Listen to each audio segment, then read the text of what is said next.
Guys अज दी इस video दे विच असी PSSS clerk दे नाल रिलेटेड जिहड़े डाउट आ वो क्लीयर करांगे। इस वीडियो दे विच असी दसांगे कि किन्ने जिहड़े विद्यार्थी आ टाइपिंग टैसट लई बुलाए जा सकदे आ ते इस दे नाल ही दसांगे कि जिहड़ी 40% वाली कंडीशन सीगी पासिंग मार्क्स दी वो हुण जरूरी है जां नहीं है। ते तुसी वीडियो नूं लास्ट तक जरूर देखना। इस वीडियो दे विच असी सारा कुछ तुहानूं डिटेल नाल दसांगे। ऑफिशियल नोटिफिकेशन के अनुसार एक कंडीशन सी तुहाडे कोल कि तुहानूं पहला ऑब्जैक्टिव टाइप टैसट देना पवेगा जिहड़ा कि 120 मार्क्स का सीगा ते इस दे नाल ही उन्होंने दस्सिया सीगा कि 40% जिहड़े आ वो तुसी पास होने दे लई तुहानूं मार्क्स चाहिए आ।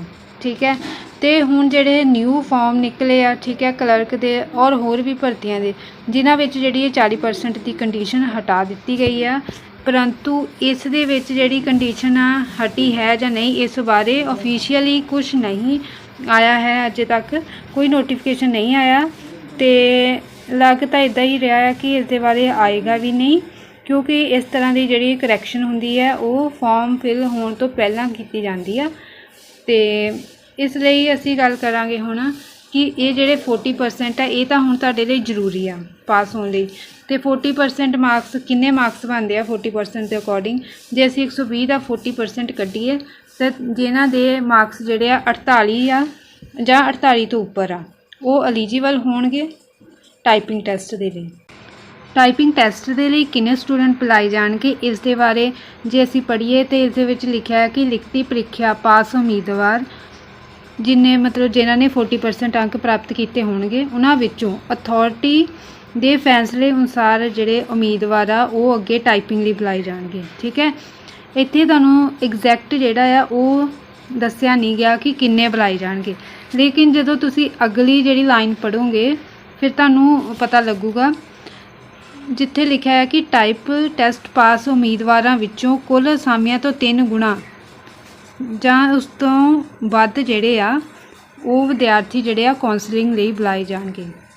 ठीक है, इस तो सीधा पता लगता है कि जे टाइपिंग टैसट पास किए स्टूडेंट्स तो 3 गुणा कौंसलिंग लई बुलाने आ तो इसका मतलब कि टाइपिंग टैसट के लिए 3 गुणा तो ज़्यादा ही बुलाएंगे तां ही 3 गुणा कौंसलिंग लई बचणगे, क्योंकि सारे दे सारे तां स्टूडेंट जिहड़े आ वो टाइपिंग टैसट नहीं कड्ढणगे ना। इसलिए जिहड़े इत्थे लगभग जिहड़े आ वो 5 गुणा स्टूडेंट जिहड़े आ वो टाइपिंग लई बुलाए जा सकदे आ। ठीक है, तो तुहानूं पता जिहड़ी वैकेंसीज सीगियां वो 3000 के अराउंड सीगियां, क्योंकि पहलां 2300 कुछ वैकेंसीज सीगियां ते उस तो बाद उन्होंने फिर एक नोटिस कढ़िया सीगा जिस दे विच असामियां जिहड़ियां आ 900 कुछ के करीब जिहड़ियां वधा दित्तियां गईयां सीगियां ते ये जिहड़ियां टोटल मिला के ये 3000 तो उपर वैकेंसीज हैगियां आ। ठीक है, तो उसका जे असी 5 गुणा करिए तो 15000 के करीब जिहड़े स्टूडेंट आ वो आ जाते हैं।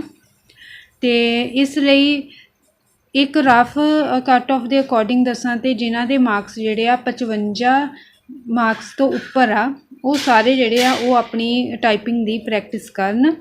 ये सारे कैंडीडेट टाइपिंग लई बुलाए जा सकते हैं। तो उस तो बाद जिहड़ी आ वो तुहाडी लक आ, क्योंकि जिहड़े आ असामियां तो 3000 ही आ। ठीक है, तो 15000 चों 3000 ही स्टूडेंट जिहड़े आ सिलैक्ट होणगे। अज दी इस वीडियो विच इन्ना ही। अगर वीडियो चंगी लगी तो वीडियो नूं लाइक जरूर करना तो साडे चैनल करंट विद नूं सबसक्राइब भी करना। Thanks for watching.